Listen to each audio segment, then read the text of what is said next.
नमस्कार, जय हिंद। मैं आपके साथ में आपका दोस्त प्रजापति आरबी सिंह।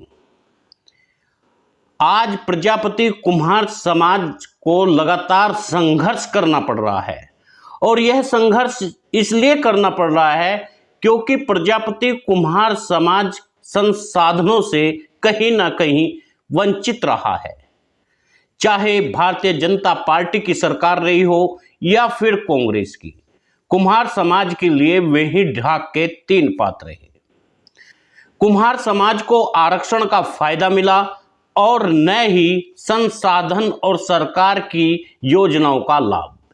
इसका मुख्य कारण यह रहा क्योंकि जो योजनाएं सरकार के द्वारा निकाली जाती है उन्हें वे धनाढ्य लोग डकार जाते हैं, जो कि अपने आप को या तो जमींदार कहते हैं या एक बड़े समूह में रहते हैं। कुम्हार समाज इन योजनाओं से हमेशा वंचित हो जाता है। शिक्षा का अभाव और सबसे बड़ी जो कमी होती है वह होती है पूंजी का अभाव, आर्थिक व्यवस्था से डामाडोल।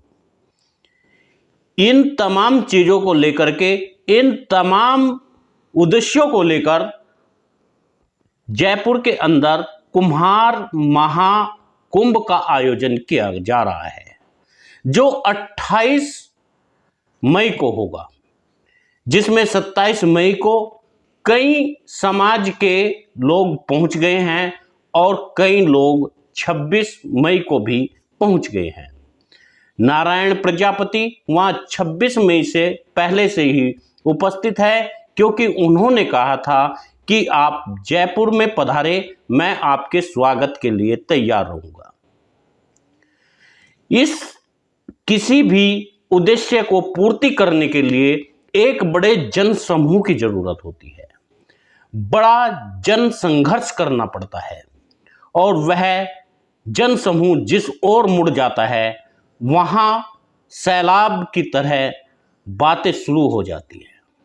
आज कुम्हार प्रजापति समाज अपना महाकुंभ करने जा रहा है और इस महाकुंभ में यह आशा की जाती है कि ज़्यादा से ज़्यादा लोग भाग लें।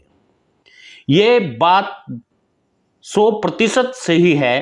दूर से आने वाले लोग हो सकता है संख्या में कम हो, लेकिन जो राजस्थान के नज़दीक के लोग हैं उन लोगों को ज़्यादा से ज़्यादा वहाँ पर पहुँचना चाहिए, क्योंकि राजस्थान में 9% प्रजापति समाज की आबादी है, यानी अन्य समाज की तुलना में 9% यादव समाज उत्तर प्रदेश में होने पर अपना मुख्यमंत्री बना सकता है, लेकिन क्या 9% प्रजापति कुम्हार समाज अपने विधायक नहीं बना सकता?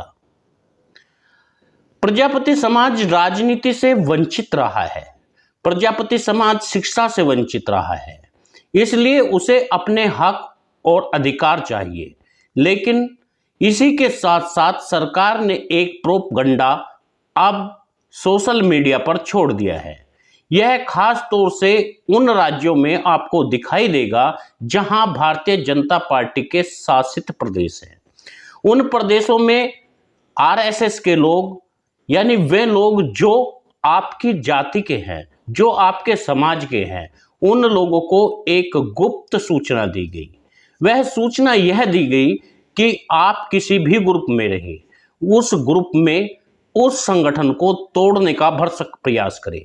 उसमें आप हिंदू मुस्लिम की पोस्ट को ज़्यादा से ज़्यादा डालिए, उसमें डालिए, आप हर दल पर छींचालेथी कीजिए, ज़्यादा से ज़्यादा लोगों को मुस्लिमों से डराने की कोशिश करिए, ताकि समाज टूटकर बिखर जाए, आपस में द्वंद्व हो जाए।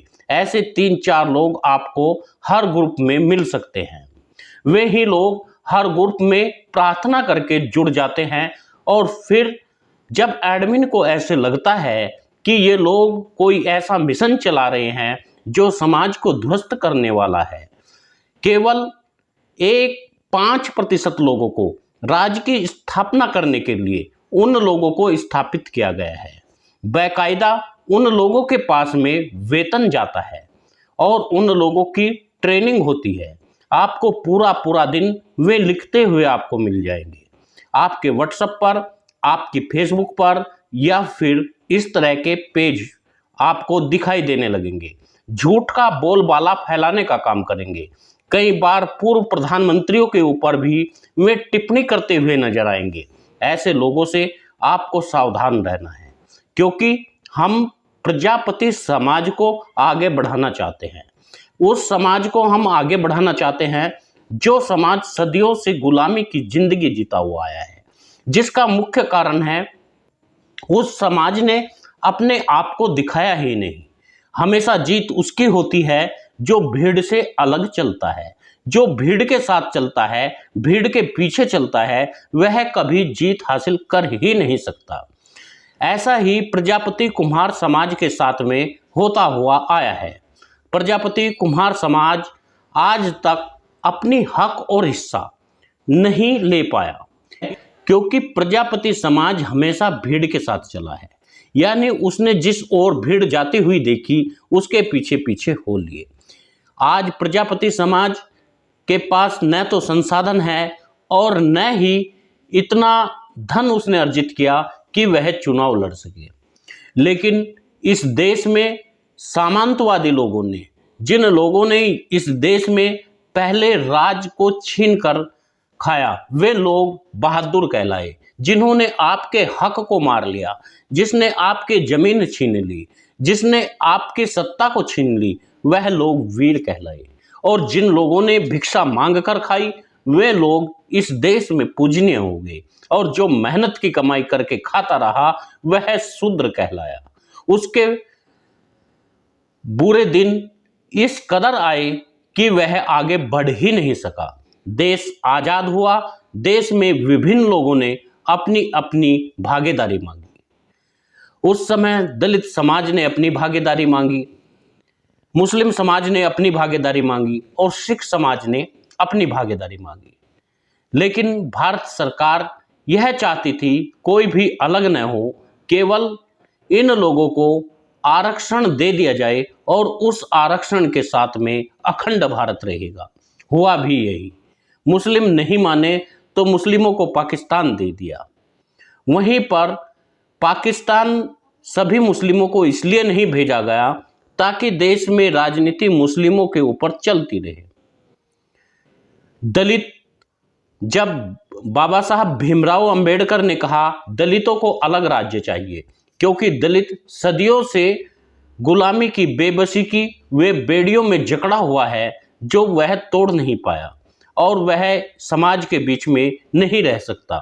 उसके लिए कहा गया कि आपको हम आरक्षण की व्यवस्था कर देंगे और आपके हर महकमे में, हर विभाग में कम से कम परसेंटेज के हिसाब से लोग रहेंगे।